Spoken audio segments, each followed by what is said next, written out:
para gravar. Eu estou vendo a Laís também. Exato. A Laís foi minha aluna. Eu gostaria, então, de dar boa noite a todos os que estão participando nesse nosso evento, que é um ciclo de debates jurídicos da Universidade FUMEC. Esse ciclo de debates ele vai se transformar depois em podcasts, tanto da Escola Superior de Advocacia quanto do Caminhar Direito.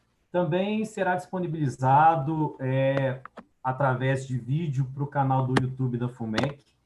Então, eu tenho a grata satisfação e a honra de receber, nós temos aqui, né, na verdade, quando eu falo em nome da FUMEC, de todos nós aqui do evento, mas a grata satisfação e a honra em receber o Dr. Rogério Medeiros e também temos uma satisfação enorme de receber o Dr. Eros Grau, que está aqui conosco também, participando e nos brindou com essa conversa inicial. O Dr. Rogério ele vai tratar conosco a respeito do direito eleitoral e das eleições aqui no Brasil, um tema extremamente oportuno para o momento em que vivemos. Então, em meu nome, em nome da OAB, em nome de toda a organização, em nome da FUMEC, eu agradeço muito a presença de todos e abro a palavra para o doutor Rogério para que ele possa falar conosco a respeito do tema. Doutor Rogério, muito obrigado pela participação e faço uma menção honrosa também ao doutor Eros Grau, que nos prestigia. Boa noite a todas e todos que acompanham este evento virtual. Espero que, muito brevemente, nós possamos voltar aos eventos presenciais, né, mais calorosos. Estou muito feliz com esse convite e, sobretudo, por ser um evento, o ciclo de debates jurídicos que marcam ou comemoram os 10 anos do curso de mestrado da Universidade FUMEC, no curso de Direito, já bastante conceituado. Eu já participei, inclusive, de bancas examinadoras, a última delas da Laís Alves, minha assessora, que também nos acompanha, eu a cumprimento, né? Eu cumprimento e agradeço o professor Alneir. Eu quero também cumprimentar as entidades que colaboram para a realização desse evento, especialmente a Escola Superior da Advocacia da OAB Mineira, já consagrada nos meios jurídicos estaduais e mesmo nacional. Também o grupo Caminhar Direito, o DA, né, o diretório acadêmico dessa faculdade. E também uma enorme satisfação pela presença do meu fraterno amigo e conterrâneo, né, tiradentino afetivo, e eu, são joanense. Eu estou morrendo de inveja que ele está nos acompanhando de sua aprazível casa de Tiradentes, o ministro, professor Eros Grau. Realmente é uma prova não só dessa fraterna amizade, mas, sobretudo, de ser ele uma pessoa caridosa, né? De ceder parte do seu tempo para ouvir esse palestrante aqui tão insignificante. Eu fiquei muito lisonjeado após deixar a presidência do Tribunal Regional Eleitoral de Minas Gerais e receber esse convite. Eu até ponderei com a Ana Clara que será que não ficaria de bom tom eu falar sobre direito eleitoral e em ano eleitoral, já não sendo mais o presidente do TRE. Mas aí ela falou, não, mas só fala, é mesmo assim, um evento acadêmico, é sobre o direito. E acabou que a data acertada de início, houve um imprevisto, né? E foi remarcada, e nós estamos há 3 dias do pleito municipal de 2020, e com essa delonga em realizar a palestra, eu tive mais tempo para refletir sobre esse tema, e eu cheguei a uma conclusão, já iniciando a exposição,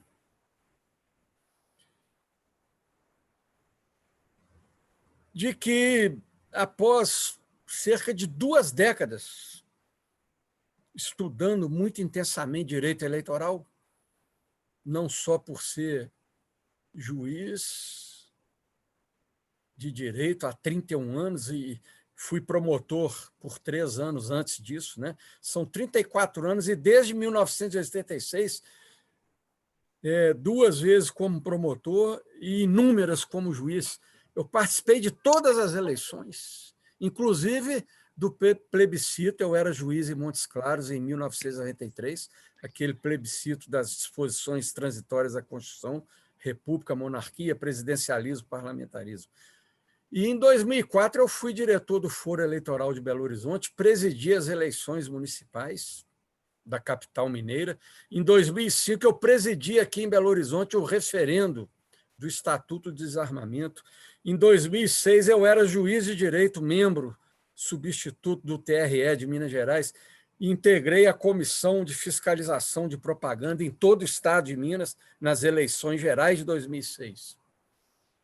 Realizando uma velha aspiração vocacional e contando com o apoio, que eu sempre agradeço, né, dos demais desembargadores do Tribunal de Justiça, em 2016 eu fui eleito pelo Pleno para voltar ao TRE como desembargador, membro substituto, e presidi o TRE entre 2019 e 2020, e antes fui vice-presidente e corregedor 2018 e 2019. Eu me doutorei em Direito Administrativo, mas há muitos anos eu leciono na graduação em Direito Eleitoral, que não deixa de ser um direito administrativo aplicado. Então, são muitas aulas, muitas palestras, e essas vivências de um magistrado, textos publicados diversos, inclusive coautor de livros sobre a matéria de direito eleitoral. Mas hoje, chego aqui, depois de muitas reflexões, com uma conclusão meio heraclitiana, né? O Heráclito, aquele famoso filósofo pré-socrático lá da velha Grécia, que entendia que tudo era movimento. O ministro Eros, meu amigo Eros Grau, um leitor e estudioso assíduo de Hegel, né? Essa questão de movimento, das mudanças, né? E o Heráclito dizia: o mesmo homem não banha 2 vezes no mesmo rio. E eu chego aqui hoje com uma convicção de que mudou muito o mundo, mudou muito o Brasil, mudei eu, mudamos nós, e mudou o direito eleitoral. Principalmente por estar física e emocionalmente impactado, como todos estamos, por essa pandemia da Covid, mas também em função de uma perplexidade cada vez maior, mundo afora, e especialmente no nosso país, com a crise de desinteligência. que estamos vivenciando. Então, é muito bom fazer essas reflexões sobre um assunto que tanto me empolga, às vésperas de mais um importante pleito em nosso país, depois de 35 anos de redemocratização, porque nós precisamos começar a renascer dessas cinzas da Covid, da desinteligência, da irracionalidade, eu diria até. O direito eleitoral, ele é um ramo do direito público, segundo José Jairo Gomes. Ele tem por objeto os institutos, normas e procedimentos regularizadores dos direitos políticos e normatiza também o exercício do sufrágio, com vistas à concretização da soberania popular. Então, o campo do direito eleitoral ele abarca uma atividade administrativa muito importante, que é cadastrar os eleitores, o alistamento, né, que hoje é biométrico, está suspenso o uso da biometria em função da Covid. Nós temos, em anos eleitorais, a realização das convenções partidárias e, havendo os partidos ou coligações escolhidos seus candidatos, a Justiça Eleitoral examina as condições de cada um desses candidatos, as chamadas condições de elegibilidade, para deferir ou indeferir os registros. E, simultaneamente, também fazer a preparação das eleições. Nós temos que preparar as urnas eletrônicas, que já estão, inclusive, preparadas, né, com antecedência. Nós temos que fazer a mobilização do pessoal dos quadros da Justiça Eleitoral e também cidadãos convocados que atuarão no pleito, colaborando como mesários ou auxiliares da Junta Eleitoral nas apurações.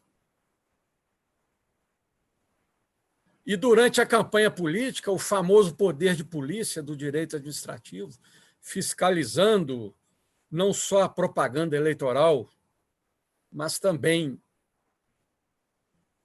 o financiamento, a arrecadação e gastos por parte de partidos, coligações e candidatos,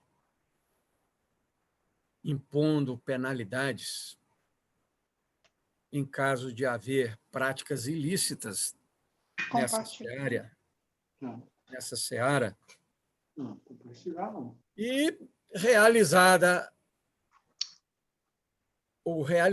as eleições, apurar o resultado e, finalmente, sempre no final do mês de dezembro, diplomar os que foram eleitos, também os suplentes no caso das eleições proporcionais. Aí termina a atividade da Justiça Eleitoral com a diplomação. É aquele documento que a Justiça Eleitoral entrega atestando que aquele cidadão foi eleito e está apto a tomar posse, né, no cargo político eletivo para o qual o cidadão e a cidadã eleitores o elegeram soberanamente. Então, a competência da Justiça Eleitoral termina na diplomação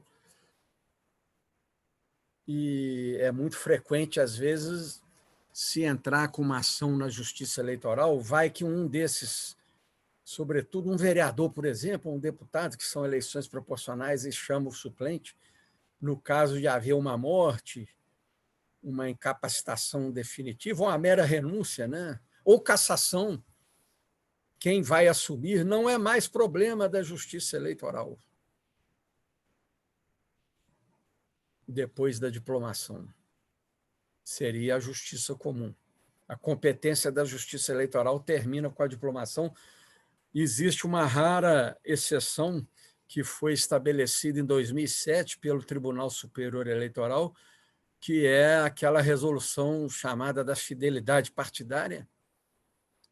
O candidato eleito em eleição proporcional apenas, né? Deputado federal, deputado estadual ou vereador, eleito por um partido, e depois de eleito, diplomado, empossado, ele mudar de partido, o partido pode pedir o mandado de volta. Nesse caso, a resolução do TSE, que foi convalidada em sua constitucionalidade pelo Supremo, fala que é a Justiça Eleitoral competente para apreciar esse pedido de retomada do mandato, que é uma cassação indireta. O TSE, no caso dos deputados federais, os TREs, nos casos de deputados estaduais e vereadores. Não entendo por que vereadores não são... esses pedidos não são apreciados pelo juiz da zona eleitoral, né? Que ele foi eleito em eleição municipal. Mas é o que consta dessa resolução. Então, a razão de ser da Justiça Eleitoral é assegurar a isonomia e a legitimidade nas eleições. Nós estamos lidando com direitos políticos, são exatamente em função do sistema representativo, uma ideia que vem lá da Revolução Francesa, mas vem muito antes disso, né? Aristóteles já dava umas pinceladas, John Locke, Rousseau, de que o poder é exercido por representantes, né? No caso da nossa Constituição atual, todo o poder emana do povo, está lá no artigo 1º, parágrafo único, que o exerce por meio de representantes ou diretamente nos termos da Constituição. Os mecanismos de soberania popular, sem representação direta, né? Participação direta, seria o plebiscito, o referendo, a iniciativa popular. Mas, no mais, nós elegemos representantes para decidir em nosso nome, seja administrando, no caso do Poder Executivo, presidente, governador, prefeito e aquela gama de ministros, secretários ou demais dirigentes aí de órgãos e entidades da administração direta ou indireta, seja fazendo leis. Então, senadores, deputados estaduais, federais, estaduais e vereadores fazem leis nas respectivas casas legislativas. O Congresso Nacional, bicameral, Senado e Câmara Federal, as assembleias legislativas nos estados e as câmaras de vereadores nos municípios. Apenas os juízes, né, em sentido amplo, mas juízes, ministros, desembargadores, etc., todos os integrantes do Poder Judiciário são representantes não eleitos. No caso brasileiro, ingressam em grande parte por concurso público e conforme o tribunal, ou em razão daquele chamado quinto constitucional, mediante designação do chefe do Poder Executivo. E todos exercendo uma parcela do poder político, que, segundo Afonso Arinos, é uma faculdade de tomar decisão em nome da coletividade. Então, esses direitos políticos podem ser tanto o direito do cidadão de escolher esses representantes, mas o direito também dos cidadãos se apresentarem como candidatos, né? E nós temos hoje, na teoria dos direitos políticos, num Estado democrático de direito, uma abrangência muito maior, até mesmo acesso à justiça, por exemplo, né? Acesso a políticas públicas saúde, educação, meio ambiente sustentável, vacina. Vacina. E a ideia de cidadania, portanto, também é muito atrelada ao papel da justiça eleitoral. Não há manifestação cidadã mais forte do que escolher representantes através do sufrágio universal, que é o sufrágio que compreende como eleitores ou como candidatos a maior gama de cidadãos possível. Quer dizer, restringe-se ao mínimo, só naquelas hipóteses expressamente e taxativamente previstas nas eleições é que nós vamos poder considerar alguém inapto para votar, exercer a cidadania ativa, ou inapto para se candidatar, ser inelegível, exercer a sua cidadania passiva. E uma vez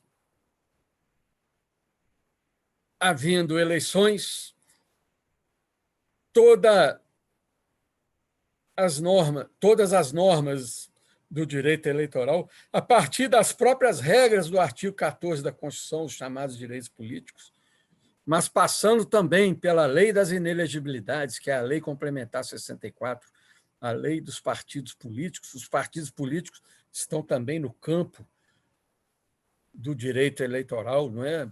Seja na sua formação, desde a sua criação, mas em toda a sua vida, a gestão do fundo partidário, o controle, né? A comunicação, a justiça eleitoral de quem foi eleito para os órgãos partidários, diretório nacional, estadual, municipal, e até a relação de filiados tem que ser enviada periodicamente à justiça eleitoral. Mas, em havendo eleições, portanto, o papel de todas essas normas, a Constituição, Lei das Inelegibilidades, que é a Lei Complementar 64, com as alterações da chamada Lei Ficha Limpa, a lei, o Código Eleitoral, a Lei das Eleições 9.504, e essa pletora de resoluções expedidas pelo Tribunal Superior Eleitoral, o papel, a competência normativa da Justiça Eleitoral é muito ampla, mas tudo isso busca assegurar a isonomia e a legitimidade das eleições. Isonomia, o meu querido mestre Eros Grau, outro dia escrevia um belo artigo no jornal Estado de São Paulo,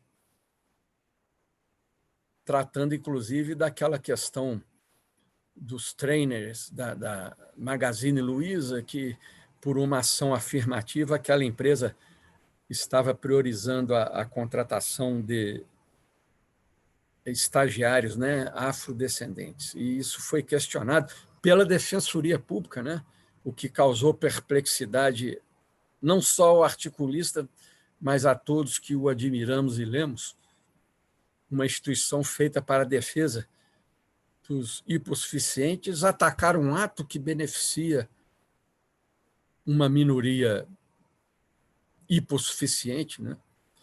Mas a isonomia é a igualdade, e desde Aristóteles e Rui Barbosa também, na Oração aos Moços, é tratar desigualmente os desiguais na medida em que se desigualam. Então, a ideia de igualdade ela tem que ser analisada em cada circunstância. No caso da eleição, nós temos candidatos de todos os matizes. Então, quantas regras aí procuram fazer essa equalização, né? Inclusive com ações afirmativas. A Lei 9.504, por exemplo, desde 97, introduziu as chamadas cotas femininas, número de candidatas, percentual mínimo, né? 30% no mínimo para as eleições proporcional por sexo, 70% no máximo, mas, evidentemente, querendo estimular a participação política das mulheres. E agora, por interpretação do TSE, recentemente, estendendo isso também aos afrodescendentes, e não só em relação ao número de candidatos, mas também na participação do financiamento através do fundo eleitoral. Mas temos também as regras, em geral, de propaganda, financiamento, etc., que querem fazer com que nenhum candidato pratique atos abusivos, ilegais e abusivos, né? De tal sorte que desequilibre essa igualdade nas eleições. Seja abusando de propaganda ilícita, mas seja, sobretudo, abusando do poder. Seja o poder político, que é o famoso uso da caneta, a máquina na mão. Usar a máquina em benefício próprio, né? Esse negócio da reeleição, inclusive, de chefes de executivo, que eu sempre fui contra e morrerei sendo, independente de ter sido PSDB, de ter sido PT depois que se beneficiou, e hoje já não sei mais quem. Eu acho que não condiz com a nossa cultura, com a nossa tradição patrimonialista. Mas o abuso de poder existe, político, é o uso da máquina. Ou o abuso de poder econômico, o financiamento, o Caixa 2, que vem, às vezes, por fora, né? Não declarado eleitoral, de empresas, mas o que é pior hoje, inclusive, e talvez principalmente, até do crime organizado.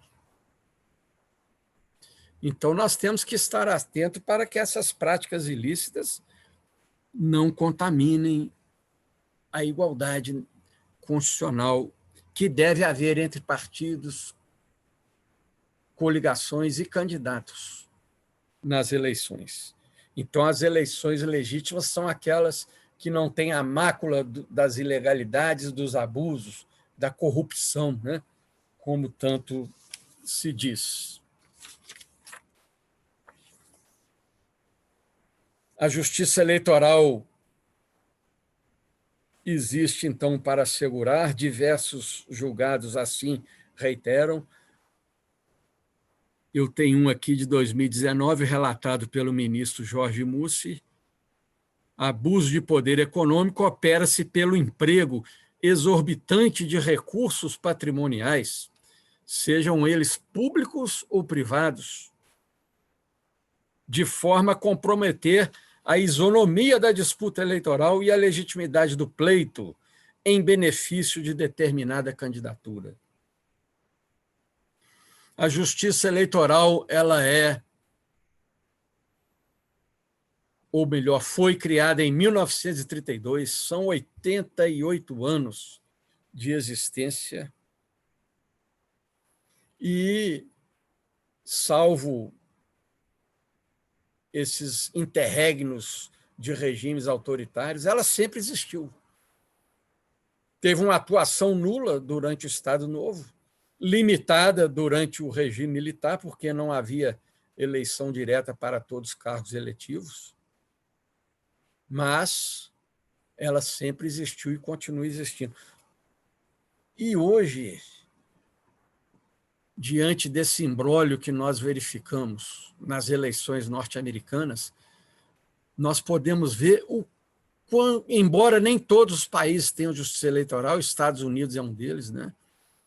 Mas o quanto é importante termos uma justiça eleitoral isenta, atuante, independente. E muito se fala na imprensa brasileira, inclusive internacional, na própria imprensa norte-americana, o exemplo que o Brasil dá com a sua justiça eleitoral de eficiência, lisura e rapidez. Nós temos, nesse ano de 2020, como eu já dissera no início da minha locução, a surpresa da Covid.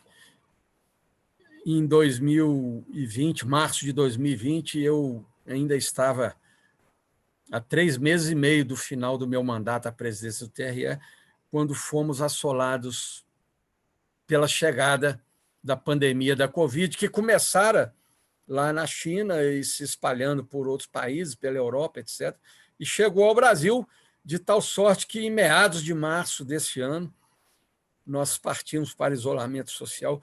e foi muita perplexidade.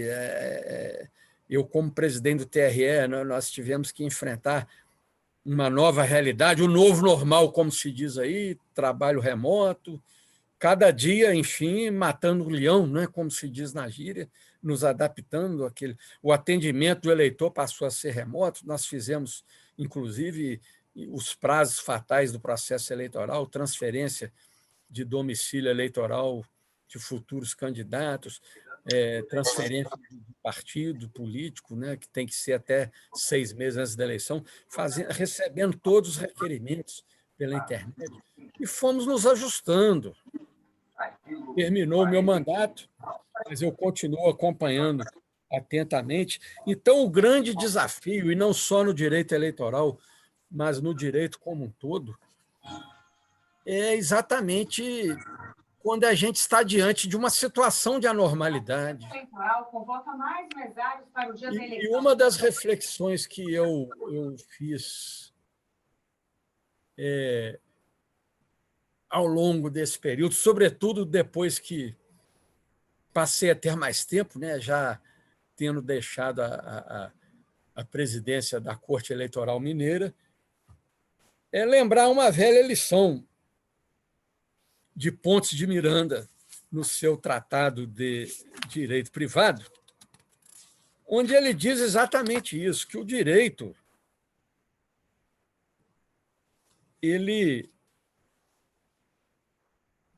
o aplicador do direito, o intérprete, né, o juiz, mas não só o juiz, todos, o advogado também, até o cidadão comum que lê a norma para decidir o que vai fazer.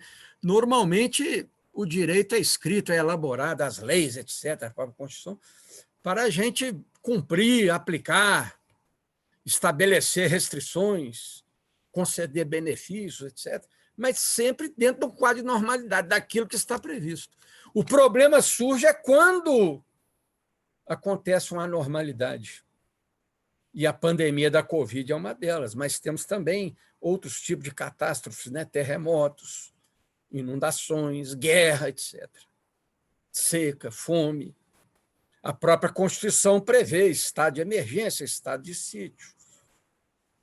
Existe a previsão das chamadas leis de vigência temporária, as leis penais excepcionais, né, que possuem ultratividade, exatamente leis feitas para vigorarem em momentos anormais, graves. E o direito como um todo, não só a sua normatização, mas, sobretudo, a sua interpretação, a sua aplicação cotidiana, a atividade, no nosso caso, da justiça eleitoral, mas de todos os ramos também do judiciário, elas tiveram que rapidamente buscar o chamado novo normal. Então, foram muitas decisões difíceis, a começar pelo adiamento das eleições, acabou chegando a um consenso e felizmente, estamos já em vias de realizá-las e tenho certeza que será feito com muito êxito, com todas as medidas protetivas, né, que o TSE já anuncia, álcool gel, entrar com máscara, cada eleitor levar a sua própria caneta. Os mesários também vão estar bem orientados e bem equipados para essa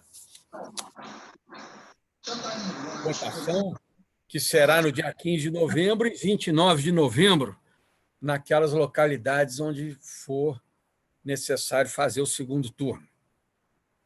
Lembrando que, em tempos de normalidade, o primeiro turno teria que ser feito no primeiro domingo de outubro, se eu não me engano, era 4 nesse ano, e no último domingo de outubro. Então, passou a ser 15 de novembro e 29 de novembro. E, com isso, se ajustaram os prazos de convenções partidárias, esses prazos já foram todos cumpridos, né? E nós vamos ter, então, que, nessas eleições, excepcionalmente, não fazer a identificação biométrica dos eleitores, eles têm que levar o título de eleitor e um documento oficial com foto. Se não tiver o título de eleitor, não tem problema, desde que ele saiba a seção onde ele vota, ele tendo um documento com foto e o nome dele estando ali na lista de eleitores que o presidente, os mesários, né, conferem, ele poderá votar. Mas ele não vai fazer a sua identificação biométrica. Esse ano, nessas eleições, ela estará suspensa por causa da Covid. O TSE teve uma decisão muito difícil, complexa, mas terminou por decidir que, em virtude da prorrogação, a inelegibilidade de candidatos que expirou em outubro, ela está realmente expirada. Quer dizer, quem estaria inelegível no calendário original e passou 8 anos, né? Quem estava já cumprindo quase e terminou o prazo, e agora, no novo calendário eleitoral, já se passou esse prazo de inelegibilidade, ele vai poder concorrer. Eu acredito que tenha alguns candidatos aí em vários municípios, não só prefeito, mas também vereador, nessa situação. O horário de votação foi ampliado de 7 da manhã às 17 horas, com prioridade, conforme cada circunstância aí, para as pessoas de grupo de risco, idosos, etc., votando pela manhã. Isso tudo vai ser devidamente disciplinado. Nós tivemos aí o problema de como fazer a campanha, né? E o TSE foi muito lúcido, cada juiz eleitoral estabelece o que pode e o que não. Teve prefeito aí que andou aproveitando a Covid, é proibido carreata, comício, isso aí foi cassado, né? Você tem que fazer o ato administrativo devidamente fundamentado, de acordo com as circunstâncias daquela localidade, em face da Covid, e não uma arbitrariedade, uma esperteza, um desvio de poder ou finalidade, como dizemos no poder, no direito administrativo. Quer dizer, eu sou prefeito, candidato à reeleição, vou proibir os meus concorrentes fazer carreata alegando Covid. Eu já estou aqui sentado com a máquina na mão, eles não fazem campanha, isso fica mais fácil o caminho para a minha reeleição. Aconteceu por aí. Muitos dos que participam aqui conosco devem ter lido isso aí, sobre esse assunto, nos jornais. Nós vamos ter 500 mil de candidatos disputando a eleição. Incrível, né? Apesar da pandemia, o pessoal quer mesmo disputar. Eu achei até muito bacana, porque essa crise da desinteligência que eu dizia, não, tem que fazer isolamento, outra corrente não tem. Mas agora, na campanha, quem era contra passou a ser a favor da aglomeração, quem já aglomerava continuou aglomerando, né? Aí acabou a ideologia, porque na hora do comício, da política, de caçar voto, todo mundo é igual. Nós temos, então, reiterando aqui, lembrar que todos os eleitores têm que levar a própria caneta e a máscara, né, para ter acesso ao local de votação, manter aquela distância regulamentar, 1,5 metro. Eu já disse aqui, o eleitor sem título pode votar, desde que tenha um documento com foto e ele saiba, né, a sessão eleitoral onde ele vota, e o nome dele estando lá na folha de votação. Temos também a novidade de poder justificar com e-título. Quem baixar o e-título no seu iPhone vai ter um aplicativo que você entra ali, e se você estiver fora da sua zona eleitoral, automaticamente vai registrar como justificativa que você está fora do território da zona eleitoral. Ainda não teremos voto impresso. O Supremo decidiu ser inconstitucional a sua adoção, que for aprovada pelo Congresso, risco de comprometer o sigilo do voto. Temos de confiar na urna eletrônica. Eu sempre digo, desde que ela foi adotada, velhos políticos em todos os recantos desse país passaram a perder a eleição que antes não perdiam. Isso é incrível. A urna eletrônica não é ligada pela internet ao meio exterior, não tem como manipulá-la de fora, né? Os resultados são confiáveis. E o interessante é que aqui no Brasil até quem ganha reclama da urna eletrônica. É incrível. Queremos voltar àquele tempo de cédula. Aí sim, além da demora, a eleição municipal levava uma semana para apurar. Ainda tinha, aí sim, risco de muita fraude, muita fraude. E erro, né? Do cansaço. O financiamento, então, tem essas regras, muito cuidado em respeitar essas cotas. O TSE tem cassado mandatos em eleições proporcionais de chapas inteiras, inclusive com as chamadas candidatas mulheres laranja, né? Que entram só dando nome e não fazem campanha, e ainda passam o dinheiro que elas teriam, teoricamente, para fazer campanha para candidatos do sexo masculino. Geralmente, candidatos mais influentes, ligados à cúpula do partido. Se isso é descoberto, o TSE tem cassado a chapa inteira. O problema das fake news, eu quero lembrar que, em 2019, o artigo 326-A do Código Eleitoral, acrescentado por lei, que fora vetada pelo presidente da República, mas o Congresso derrubou o veto, considera crime punível com 2 a 8 anos de reclusão, regime fechado, né? Muito grave. Quem disseminar fake news com o intuito de beneficiar a si ou a terceiros, ou prejudicar em eleições, na finalidade eleitoral, o dolo específico que a gente chama, e por causa dessa fake news, gerar a instauração do processo criminal contra a pessoa que foi vítima. E lá na frente viu-se que a acusação era infundada, era uma fake news. Então, muito cuidado. Isso é crime, se comprovar quem produziu e quem também veiculou, né? Pode pegar essa pena. E outra coisa, eu sempre tenho alertado, não confie nos conteúdos que recebe. São muitos conteúdos em tempo de eleição. Aquilo que não for, com certeza, um conteúdo verdadeiro, não aceite, não acredite e, sobretudo, não compartilhe. Consulte. Nós temos aí o TR, a Justiça Eleitoral, no seu site, os órgãos de imprensa sérios, né? Com aplicativos ou links para as pessoas consultar se um determinado conteúdo que está rolando aí maciçamente é ou não verdadeiro. Consulte até pessoas mais experientes, um professor, um vizinho mais velho, um familiar, um pastor ou um padre, né, experiente, para confirmar com ele e não se deixar iludir, porque depois de eleito um mau candidato que se valeu de fake news, como dizia o ditado português baseado em Camões, né? Inês é morta. Nós vamos ter, pela primeira vez, o fim das coligações em eleições proporcionais. Isso é uma resultante da emenda constitucional, que ela fora aprovada antes de 2018, mas dizia que essa proibição só passaria a valer em 2020, então não pode mais haver coligações para disputar cargo de vereador. E agora, em 2022, também não pode coligar para disputar cargos de deputado federal e estadual. Bem, o tempo de exposição ele não é muito amplo, o direito eleitoral é muito complexo, né?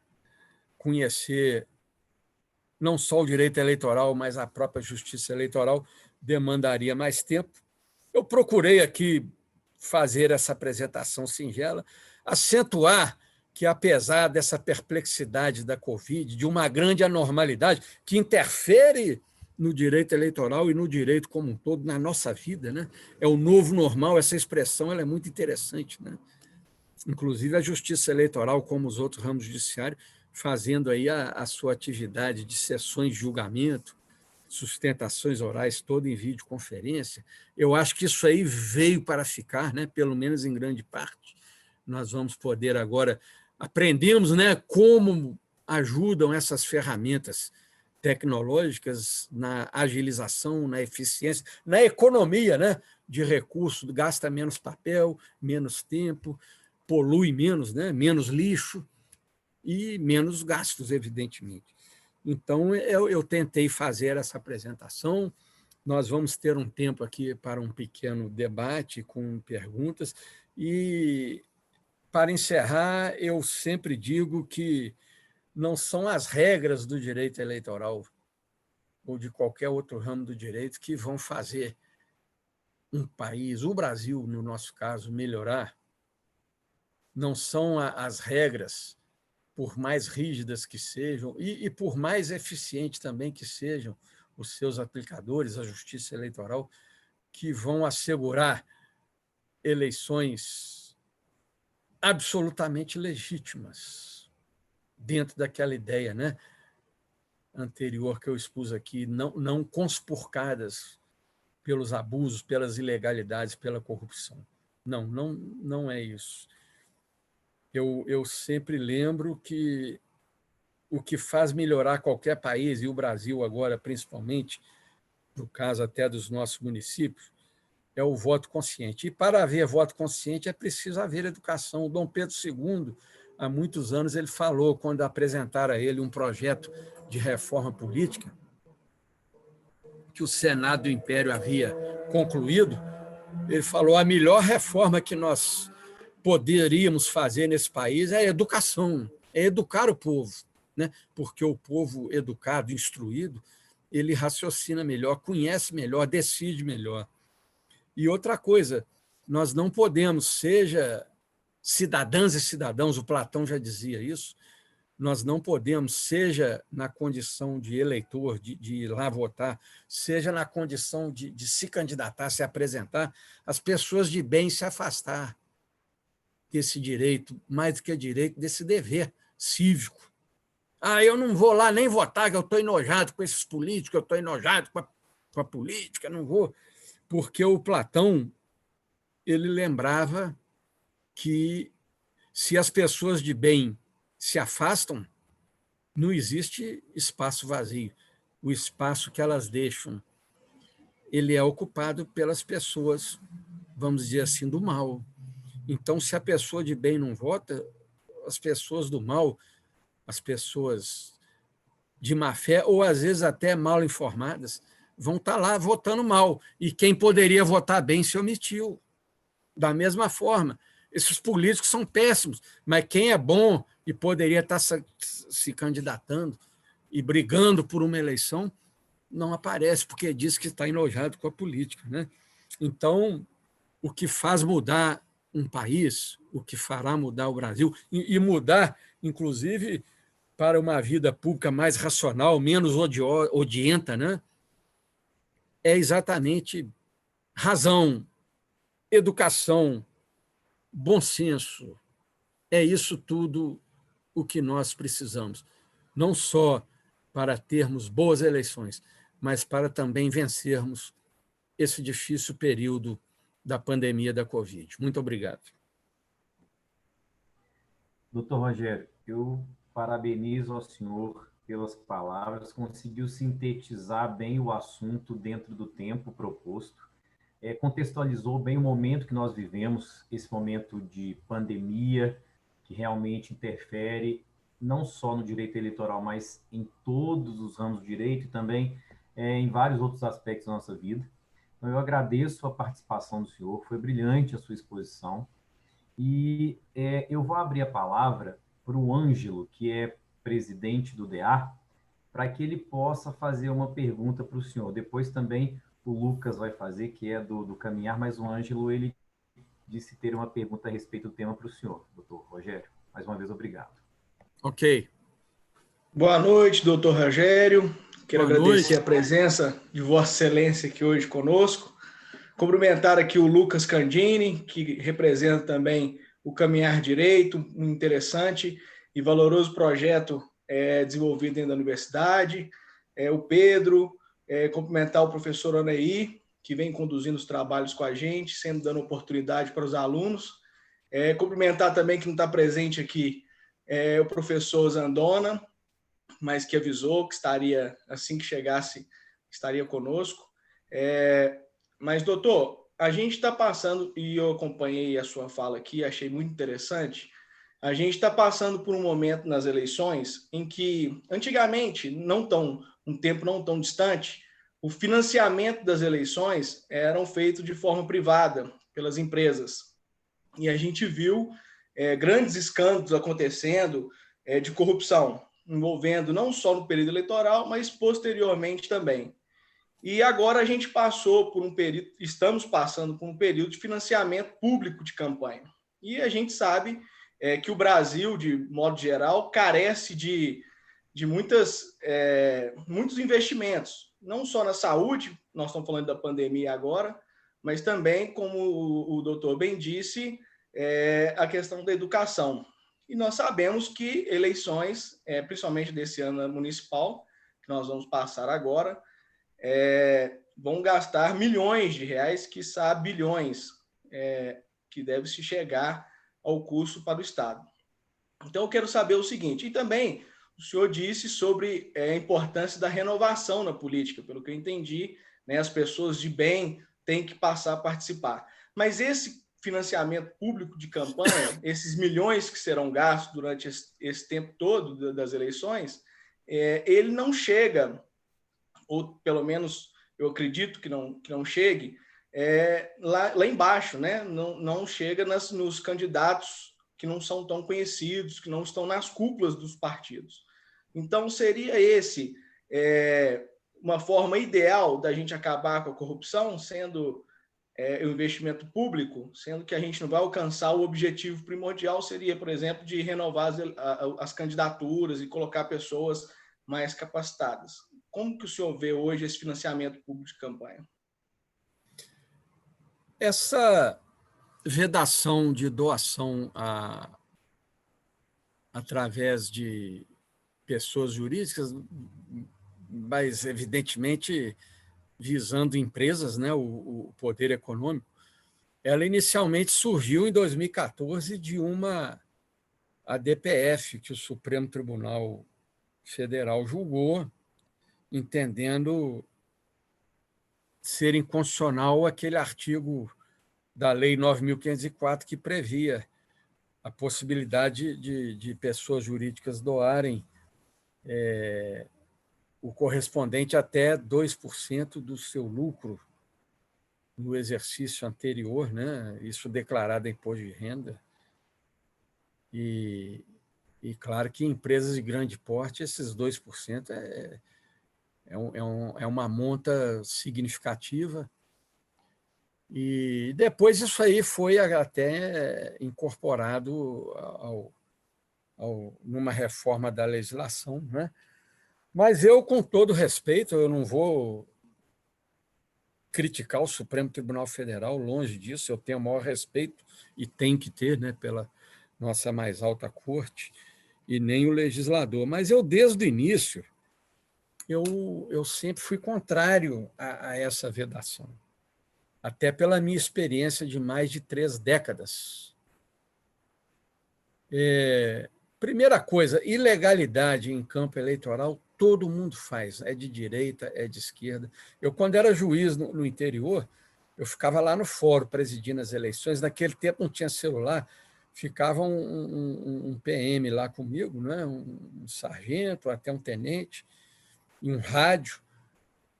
E se chegava lá, eu só saía do fórum em casos graves, e para visitar logo cedo as sessões, agradecer aos mesários, depois ficava no fórum. O lugar do juiz é lá na mesa dele. Se ele for para o meio da rua, o camarada chega lá, o dedo no nariz dele, está todo mundo exaltado, né? Então, se alguém tiver que falar comigo e eu tiver que repreender alguém, ele vai entrar lá no fórum, eu estou na minha mesa, na minha cadeira, né, dentro da minha autoridade. Mas os políticos iam muito lá, doutor, o senhor tem que ir lá na escola tal, estão fazendo boca de... Não vou, eu vou para... Não, só tem que ir pessoalmente. Eu falei, então eu vou, mas o senhor entra no carro e me mostra onde que os seus também estão fazendo. Se eu sair daqui, eu prendo os seus adversários, os seus amigos, porque todo mundo faz, eu não sou bobo, né? A mesma coisa, o financiamento, Caixa 2, todo mundo faz. E outra coisa, hein? É mais fácil eu, Rogério, acreditar em Papai Noel do que acreditar que com essa decisão e agora modificação legislativa não continua havendo Caixa 2. E não é só de empresa que nós estamos falando, não, hein? As empresas até estão com certo medo aí, porque depois desse negócio aí de Operação Lava Jato, né? Pior, dinheiro de Caixa 2 oriundo do crime organizado, as milícias no Rio de Janeiro. Tráfico. Então, é uma coisa muito grave. Por isso que eu sempre fui... Aí eu dizia em sala de aula, os alunos acharam lindo. Ah, que bom. Falei, bom nada, gente. Vocês podem saber com a minha experiência, dentro em pouco vão morder o bolso da gente, dos pais de vocês, né, os alunos jovens, porque vai entrar dinheiro público. E não deu outra, né? Criar esse fundo eleitoral, que também não democratiza nada. O Ângelo falou muito bem. Ele não chega lá na base. Tanto que o TSE tem feito essas resoluções aí, primeiro em prol das mulheres, agora dos afrodescendentes, mas e os também carentes, que não sejam mulheres, não sejam afrodescendentes, carentes de recursos, os pobres, né? Vamos falar a palavra, os mais pobres, que estão lá candidatando, não vão ter acesso, isso aí fica na mão da cúpula. E ficam usando aí candidatas laranja, né? Tem escândalos de grande monta nessa seara pelo Brasil inteiro. Então, isso aí precisa ser melhor refletido. Eu sou a favor da volta do financiamento privado, a gente criar a cultura do crowdfunding, que está na lei já previsto, o cidadão poder doar R$10 que seja no cartão de crédito, na internet, a vaquinha, né? Criar essa cultura como é nos Estados Unidos. E com transparência, em tempo real, na internet. Olha, o Ângelo, o Alneir, o Rogério me doaram X, a empresa tal me doou Y. E aquilo ali é uma maneira até de você ver o perfil daquele candidato, que tipo de empresa que está doando para ele. É uma empresa poluidora, então esse cara ele não é ambientalista e eu sou um eleitor que eu quero um candidato que proteja o meio ambiente. Você até vê o perfil, né? Lá nos Estados Unidos tem candidato que é financiado pelos defensores dos rifles, né? A famosa associação lá, que é poderosa, e tem outros que são financiados pelos simpatizantes, até pessoas físicas, com uma pauta mais de direitos fundamentais, meio ambiente, etc., políticas públicas, né? Plano de saúde para os mais necessitados, e a gente vai vendo o perfil. Então, nós no Brasil, é claro que tudo é feito com a melhor das intenções. Eu tenho certeza que o Supremo, quando tomou essa decisão, tomou com a certeza de que estava fazendo o melhor, né? Mas a prática é um pouco diferente. Isso é que nós temos que agora que... E os escândalos estão mostrando isso, né? E fica aí... eu acho que tinha que acabar esse negócio de dinheiro público em campanha. É dinheiro privado. Acabar até com fundo partidário, a minha opinião. E estimular uma cultura de participação até com a vaquinha do cidadão, para que ele passe a ter gosto. Se ele não participa candidatando, participa financiando, com R$10 que seja, né? Isso aí é um bom caminho para melhorar esse perfil do nosso sistema hoje bastante corrompido. Doutor Rogério, o Lucas também quer fazer uma pergunta para o senhor.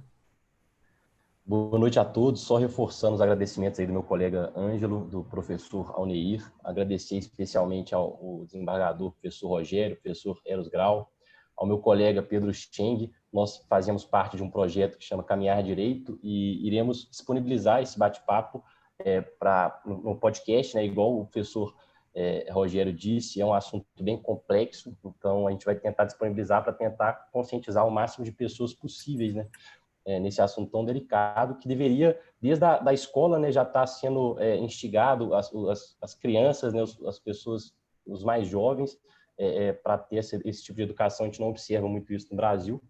Mas, partindo para a minha pergunta, professor Rogério, começando com uma comparação entre o sistema norte-americano e o Brasil, a gente observa que aqui é muito mais tecnológico, né?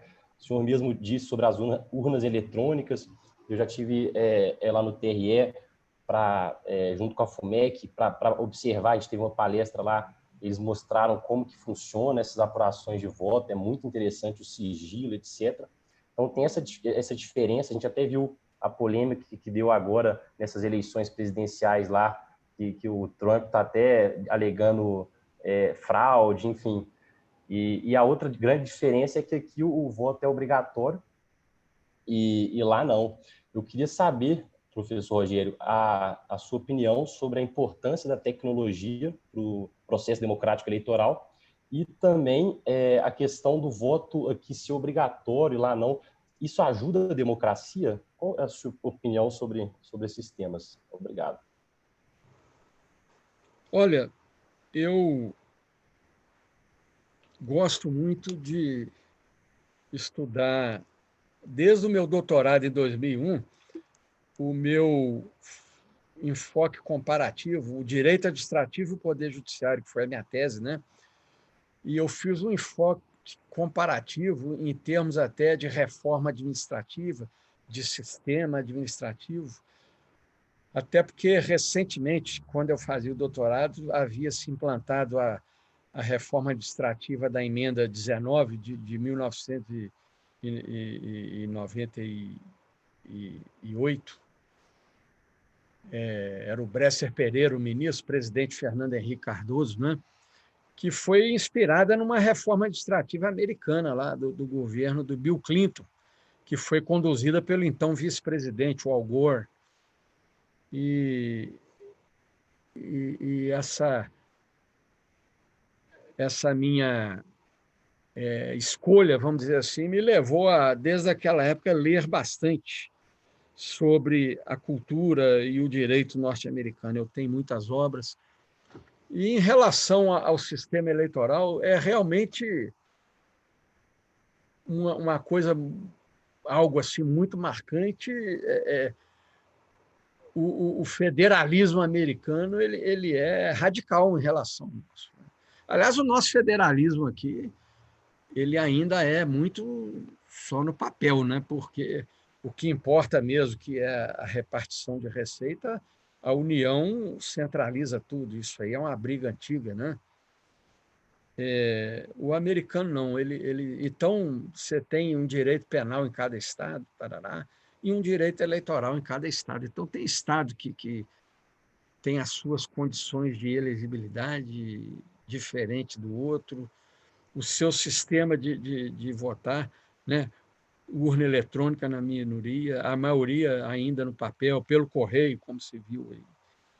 Mas sempre funcionou bem. É claro que, às vezes, acontece esse problema, porque ainda tem esse detalhe, você faz a votação lá e quem venceu em número de votos no estado X, ele leva todos os delegados. Então, é muito importante vencer nos estados estratégicos, né, que tem os maiores colégios, e você fazer o maior número de delegados. E, às vezes, isso implica em que o somatório... Quando a disputa ficou muito apertada num estado-chave e outros, o perdedor ganhou com folga, acaba que, na votação individual, né, candidato A e o B, às vezes o A teve mais votos, mas o B ganhou em mais estados, fez mais delegados. Isso acontece, é raro, mas acontece. E, mais recentemente, aconteceu 3 vezes. Em 2000, quando o Al Gore foi mais votado, mas fez menos delegados, e o Bush ganhou.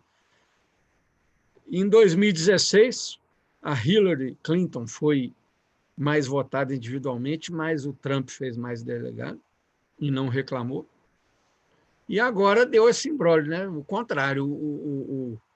Aliás, não deu o contrário, não, muito pelo contrário. O Joe Biden ganhou tanto individualmente como com delegados. E o Trump está esperneando contra o sistema do qual ele se beneficiou, né? Não quero entrar nesse mérito.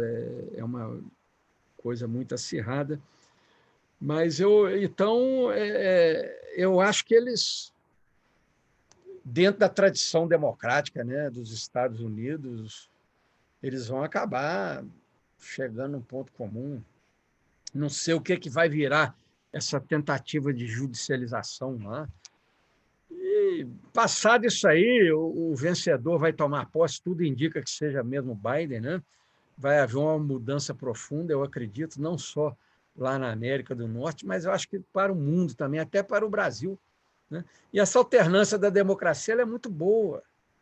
A gente tem que saber conviver com isso, seja republicano, seja democrata, seja esquerda, seja direita, né? Isso é que faz o amadurecimento, andar para frente, apaziguar. Então, o sistema deles funcionou bem, haja vista o que eles são, né? Como potência, como democracia. Esses 4 anos aí, meio polêmicos, aí, isso é um rodapézinho de história futuramente. O conjunto da obra da cultura norte-americana, do direito, etc., é altamente positivo. Nós não vamos querer julgar aí. Muda tudo que o Trump... Não, vamos... as coisas vão se acomodando, né? E agora, eu recentemente, dentro dessa minha afeição pelas coisas do direito e da cultura norte-americana, eu li um livro muito bom que foi traduzido aqui no Brasil. O título dele é Os Nove. Os Nove. 9 são os ministros, né? Um número de ministros. Lá não fala ministro, de juízes, justice, da Suprema Corte Americana. Então, um jornalista versado em judiciário, me fugiu o nome dele aqui agora, ele escreveu esse livro, estudou a fundo a Suprema Corte, desde a época mais ou menos do Roosevelt até a eleição, essa eleição de 2000 do Bush. Mas isso, por muitos anos, o embate que tem dentro da Suprema Corte é exatamente esse pêndulo, democrata-republicano. Uma corte mais conservadora, originalista, né?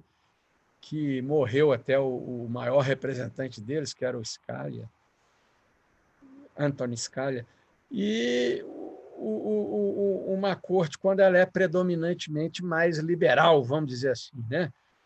Que admite o ativismo, né? Essa palavra aí que a gente usa muito, mais ativista.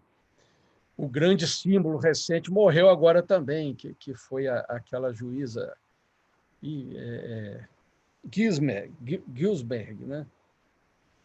Esse nome, Ruth. Isso aí também tem um período que predominam os conservadores, os liberais, e vai aqui, vai ali. Agora, o interessante, para finalizar a primeira parte, desculpa se eu estou falando muito, mas a pergunta foi muito interessante, todas as duas, né? Quando houve esse imbróglio do George Bush, né? O George Bush filho, Walker, George W. Bush, com o Al Gore, a polêmica centrou lá na Flórida. Por quê? A diferença foi apertada, é um dos maiores, se não o maior colégio eleitoral, e o governador, na época, era o irmão do George, o Jeb Bush. E foram os democratas, como a parada ia se decidir ali, que judicializaram nas cortes locais. Eles queriam recontar os votos. Aí os republicanos reagiram, foram lá na Suprema Corte. A Suprema Corte falou, não vai recontar mais nada. A eleição tem data para acabar. Aí o Bush ficou vencedor. Agora, veja, se é que podemos tirar um precedente disso aí, o que a Suprema Corte disse na época é mais ou menos isso, olha, não vai recontar, a eleição tem que acabar. E isso beneficiou quem? O Bush, republicano. Agora, o Donald Trump, que também é republicano, perdendo, ele pede para recontar. Se a Suprema Corte tiver que guardar a coerência, se é que aquilo foi um precedente, eu não sei se chegou a figurar como precedente, stare decisis, vai dizer, olha, a eleição tem que acabar, não vai recontar. Então, o Trump perdeu. Isso eu estou falando como leigo aqui. Seria uma incongruência muito grande a Suprema Corte, que em 2000 não vai recontar, tem que acabar. Agora fala, não reconta, não interessa, se for até janeiro, fevereiro, março. Né? Olha que situação complicada. Mas realmente não vai chegar nesse ponto, não. Eu tenho certeza. Pelo que eu conheço, que eu já li do sistema americano, quem está esperneando vai chegar no... Até o Bush já deu os parabéns para o Biden, né? Vocês têm visto isso aí. Outros chefes de estados mais conservadores, menos um aí, que eu não sei se vocês conhecem, eu acho que não conheço, já estão dando os parabéns para o Biden também. Então, o americano vai chegar, eles não vão partir para outra guerra civil de jeito nenhum. Vocês vão ver. E daqui a pouco faz a transição aí, isso aí vai ser mais um rodapé na história, que a história dos Estados Unidos, a cultura, o conjunto da obra, aquela expressão, é muito maior do que isso. Eu tenho certeza que isso vai acabar bem. E é bom para todo mundo que acabe bem. O voto obrigatório, eu sou contra. Acho que já está na hora da gente ter o voto facultativo. Né? Vai quem quer. É igual reunião de condomínio. Você mora lá no seu prédio, olha, vai ter reunião de condomínio, quinta-feira, 7h da noite, dia 12. Ah, não vou nessa coisa, não, chatura, Paraná. Mas você não foi. Um belo dia você chega, o prédio está todo pintado de rosas-foque. Que horror! Rosas-foque, eu tenho horror dessa cor. Por que o senhor foi deliberado? Você não estava, né, na reunião? Eu acho que a eleição é mais ou menos por aí. O eleitor sabe que ele tem esse direito. Eu voto sempre. Eu vou a São João del Rei amanhã, minha mulher está lá, com o nosso filho, de 8 anos. Ela vota lá domingo cedo e a gente volta para eu chegar aqui e ainda votar também. Ela vota lá e eu voto aqui em Belo Horizonte. Por quê? Eu nunca deixo de votar. Às vezes o meu candidato... Aliás, é raro o meu candidato ganhar, né? É raro. Sobretudo em eleição proporcional. Mas eu insisto. E procuro escolher bem naquilo que eu acho que é o bem, né? Cada um tem a sua... Mas o importante é que seja uma escolha consciente. Então, essa história de obrigar, eu acho que ela mais prejudica do que ajuda. Nós já temos 30 anos de democracia, 32 anos, né, de Constituição Democrática, 35 de redemocratização. Quantas e quantas eleições já tivemos? Eu acho que já está na hora de acabar com isso. Né? Vai votar quem quer. Ciente de que, se não votou... Porque muita gente, por causa do voto obrigatório, vai lá, anula, ou vota em branco, ou vota mal, né? Vota no Tiririca como protesto. Não tem nada contra o Tiririca, mas pior que está não fica, sei lá, né? Não tem um negócio assim. Então, o voto obrigatório propicia esse tipo de coisa. Eu acho que, se ele não for mais obrigatório, o cara que vai lá para anular ou para escolher um cacareco, ele não era, ele vai para a praia, pô, fica em casa, ou vai fazer um churrascão, né? E vai lá votar nada. E só vai votar quem está consciente mesmo. Então, resumo da ópera. Concordo, Eu acho que professor. na Muito hora obrigado. voto facultativo. O doutor Rogério, no início da nossa conversa aqui, o senhor estava conversando com o doutor Eros Grau, falando da ida do senhor lá para São João e para Tiradentes, onde o doutor Eros se encontra. Se nós tratarmos do assunto, realmente ele é muito instigante, nós vamos acabar complicando a ida do senhor para lá amanhã, senão a gente fica falando do assunto até amanhã, né? Não, mas foi muito legal. Tá? As duas perguntas foram excelentes, né? Foram duas mini palestras, né? Que provocaram com muito gosto, com muito gosto. Mas muito boas as palavras do senhor. Nós não vamos ocupar o tempo do senhor mais, não. Agradecemos muito a participação do senhor, foi sensacional. Conseguiu atingir o que nós pretendíamos, que é tratar de uma forma muito suave desse assunto que interessa a todos nós. Então, eu volto a agradecer ao senhor, elogiar realmente e parabenizá-lo pelas palavras. Agradeço a participação de todos que estiveram conosco aqui essa noite. E volto a dizer que todo esse conteúdo vai ser disponibilizado nos meios, tanto no meio visual, no YouTube, quanto também através dos podcasts. Então, eu agradeço mais uma vez a presença do senhor, doutor Rogério, de todos aqui nessa noite. Eu estou até vendo o chat aqui. Eu quero agradecer a todos que participaram, até meu filho, né? O João Pedro, que também é advogado, a Laís, muitos amigos aqui, e todos que também. Inclusive, o meu filho me deu a dica que é Ruth Ginsburg. Eu falei Gunsberg, troquei. Ruth Ginsburg, uma excelente magistrada, né? Eu até vi um documentário com ela e tal. Eu quero agradecer a todas essas pessoas, né, por ter nos acompanhado e participado aqui também. Muito obrigado. Doutor Eros, quer falar, doutor Eros? Eu queria dizer uma coisa do fundo do meu coração. A nossa amizade, a minha com o Rogério, é muito grande.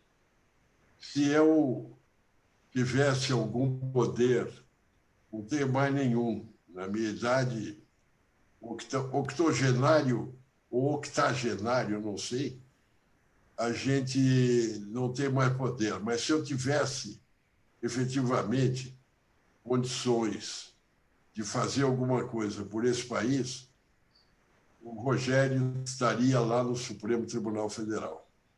Quem sou eu? Você é tudo, cara. Você é tudo. Muito mais. Eu quero dizer o seguinte, eu já trabalhei lá e hoje, quando às vezes eu passo na rua e me chamam de ministro, eu digo é meu sócio, porque as coisas hoje vão muito mal, mas realmente muito mal. E como eu tenho 80 anos, eu acho que não vai dar tempo.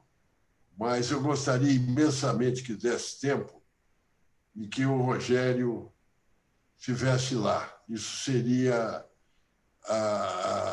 uma expressão da prudência e da serenidade aristotélica. Viu? Mas a vida, como diz aquele poema do Álvaro Moreira, a vida está toda errada. Vamos passá-la limpo?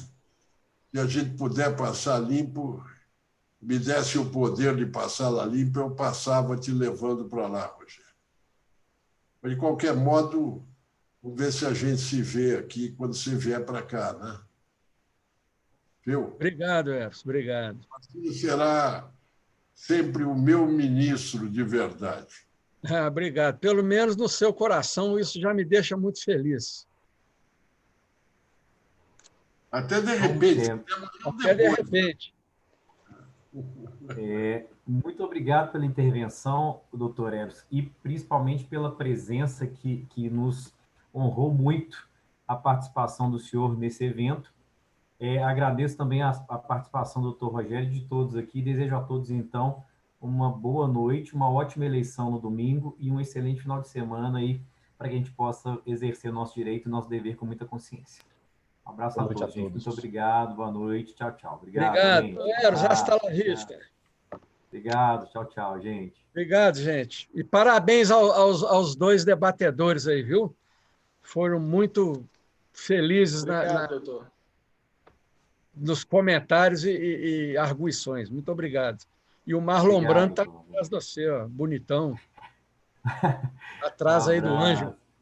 Me telefona amanhã quando você chegar aqui, tá? Pode deixar. Um abraço. Um abraço. Boa noite. Tchau, tchau, gente. Tchau.